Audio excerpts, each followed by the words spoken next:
Hey guys, John Jones, Tuesday Morning Coffee. Thank you for tuning in.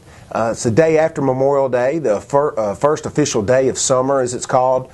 I want to send out a special thank you to honor the veterans that have died for this country. This country died for our freedoms, the very freedoms that allow me to sit here and talk to you and you watch it over the internet. There's a lot of places this can't happen. And for that I want to say thank you. I also want to thank all the people out there serving right now. Thank you for all you do for us. Y'all do an amazing job, and I want to take a moment to say that. Today we're going to talk about something that I get asked about every day, and that is depreciation. John, how much is our home depreciated? Have we lost any value on our home? And it's tough to give somebody a specific figure because it's a very tough economic thing to actually figure out, to actually quantify, because every home's different, every location's different, conditions different. So what I'm going to do with you today is I'm going to give you kind of what I feel my estimates are from basically taking some MLS data that I'm going to share with you, and also just my gut on just what I'm seeing in the market. And these numbers are definitely need to throw a disclaimer up there because I'm going to give you ranges because it's very hard to quantify the actual loss of value we've experienced the last few years. But getting back to it, 2006 is really when we stopped. Our sales really, as we look back on it, that's when we started a small decrease in 06. But really our values kept rising through 07.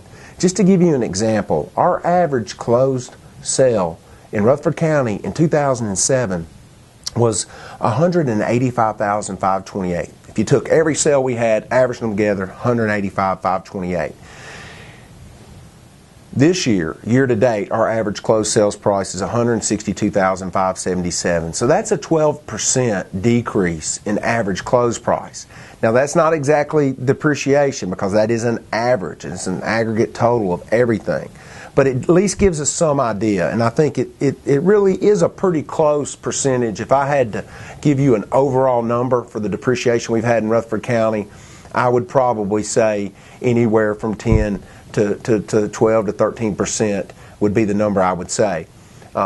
The smaller price ranges or the lesser price ranges, obviously they have not experienced as much loss of value as the upper price ranges. But when you average them all out, I would say 10 to 12% is a pretty good estimate.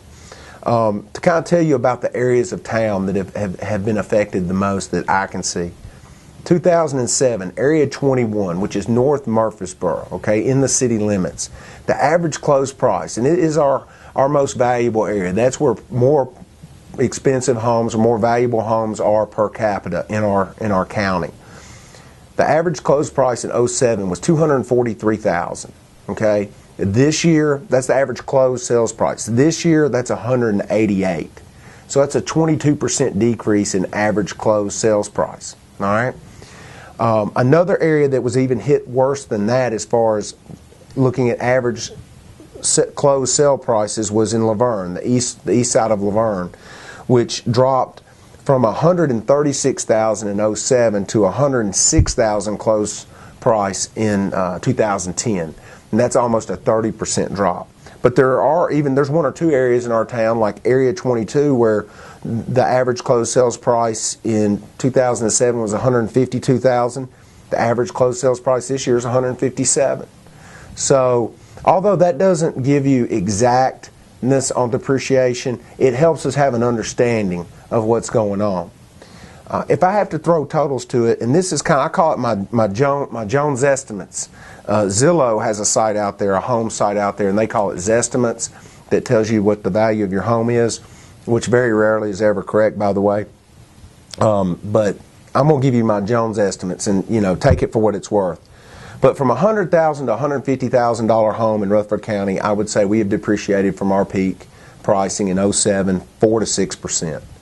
$150,000 to $200,000, I would say, is more like 6 to 8%. $200,000 to $250,000, 8 to 11%. $250,000 to $300,000, 10 to 12%. $300,000 to $400,000, anywhere from 10 to 14%, and $400,000 to $500,000, 12 to 15%. And that's as high as I went. all these can change a little bit depending on condition that the home was in, or the second buyer may have got it in a lot better condition than it was the first time. A lot of it has to deal with location. Some subdivisions have felt it a lot worse than others. A lot of it has to do with how many foreclosures, how many short sales in a certain subdivision have sold, and that obviously is going to bring down value a little bit. So hopefully this helps you. It gives you an understanding. I don't think I'm far off. I think it's a pretty good. I think that's a pretty good benchmark on probably if you had to try to figure up how much loss of value you've had. I would say it's somewhere in those percentage points for that particular price range. Also, I want to give a special shout out to Miss Claire Shirley. She is a third grader at Scales Elementary, going to be a fourth grader next year. She won a contest to color the best picture of our building, and that's what you see behind me. She was awarded a $100 gift certificate this morning, and a very sweet young lady with a very, very nice family. Had 3 brothers and sisters, or 3 other siblings. So she was excited. She's going to church camp next week, and she was going to take that $100 and buy her some things to go to church camp. So I want special congratulations out to Claire. Anyway, if we can help you in any way with your real estate, 867-3020, or you can reach us at johncjones.com. Thank you.